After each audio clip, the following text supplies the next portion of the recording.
Hey guys, welcome to Akshaya sisters. మీరు ఎలా ఉన్నారు? మేమైతే బాగున్నాము. ఎప్పుడు రొటీన్గా క్వశ్చన్ అండ్ ఆన్సర్స్ వీడియోస్ ఎందుకని చెప్పి ఈరోజు అయితే నేను వరలక్ష్మి వ్రతం వ్లాగ్ అనేది చూపిస్తున్నాను. సింపుల్గా మా ఇంట్లో అయితే వరలక్ష్మి వ్రతం ఎలా చేసుకుంటారో ఈ వ్లాగ్లో చూపిస్తున్నాను. పండగ అనగానే మనకు గుర్తొచ్చేది మామిడి తోరణాలు మరియు బంతి పూల అలంకరణ. సో నేను అక్కడ నుంచే స్టార్ట్ చేస్తున్నాను. అలానే నానమ్మ ఇంటి ముందు ఇలా ముగ్గు అనేది వేసిందనమాట. పూలతో అలంకరించడం మరియు ముగ్గేయడం అయిపోయిన తర్వాత నానమ్మ ఇలా గడపకి పసుపు రాస్తుంది. అలా గడపకి పసుపు రాసిన తర్వాత నానమ్మ బియ్య పిండితో గడప మీద ముగ్గేసింది. అలా నానమ్మ పని చేసుకుంటుంటే చెల్లేమో మధ్యలో వచ్చి నేను చేస్తా అని చెప్పి గడప మీద బొట్లు పెట్టింది. ఇలా అమ్మ మరియు నానమ్మ ముగ్గేసి పూలతో అలంకరించి గడపకి పసుపు రాసి ఇలా అన్ని పనులు అయిపోయిన తర్వాత తలస్నానం చేసి వచ్చి పూజ పనులు స్టార్ట్ చేసుకున్నారు. ఇక్కడైతే నానమ్మ దేవుడి విగ్రహాలని క్లీన్ చేస్తుంది. అలా క్లీన్ చేసుకుంటూ ఇంకొక సైడ్ చక్కెర పొంగలి మరియు పులిహోర ప్రసాదం కోసం చేస్తున్నారు. అలా నానమ్మ ప్రసాదం చేస్తుంటే అమ్మేమో దేవుడి గదిని శుభ్రం చేస్తుంది.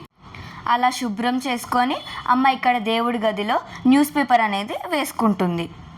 ఇక్కడైతే నానమ్మ విగ్రహాలు క్లీన్ చేయడం అనేది అయిపోయింది.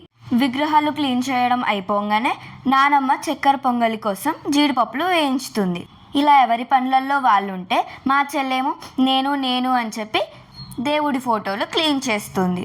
చెల్లి క్లీన్ చేసి ఇస్తుంటే అమ్మ దేవుడి ఫోటోలకి బొట్లు పెడుతుంది. అలా క్లీన్ చేసి బొట్లు పెట్టిన ఫోటోలను అమ్మ ఇక్కడ అరేంజ్ చేస్తుంది. ఫోటోలు తుడవడం అయిపోయిన తర్వాత మా చెల్లి ఇక్కడ విగ్రహాలను కూడా క్లీన్ చేయడంలో హెల్ప్ చేస్తుంది. ఈలోపు అక్కడ పులిహోర కోసం అన్నం రెడీ అయింది. సో నానమ్మ అన్నంని చల్లారి పెడుతుంది. వరలక్ష్మి వ్రతం అంటేనే గౌరమ్మని పూజించడం కదండి. ఇక్కడ అమ్మ అయితే గౌరమ్మని రెడీ చేస్తుంది. గౌరమ్మని రెడీ చేయడం అయిపోయిన తర్వాత అమ్మ గౌరమ్మని అలంకరించడానికి వస్త్రం చేస్తుంది. ఇక్కడ వస్త్రం చేయడం గౌరమ్మని చేయడం అయిపోయిన తర్వాత అమ్మ గౌరమ్మకి బొట్లు పెట్టి అలంకరిస్తుంది. ఇలా గౌరమ్మని అలంకరించి మిగతా దేవుళ్ళ ఫోటోలకి విగ్రహాలకి పూల మాలలు పెట్టి దీపారాధన స్టార్ట్ చేసింది. దీపారాధన అయిపోయిన తర్వాత అమ్మ గౌరమ్మకి మిగతా దేవుళ్ళ యొక్క ఫోటోలకి విగ్రహాలకి పసుపు కుంకుమ వేసింది.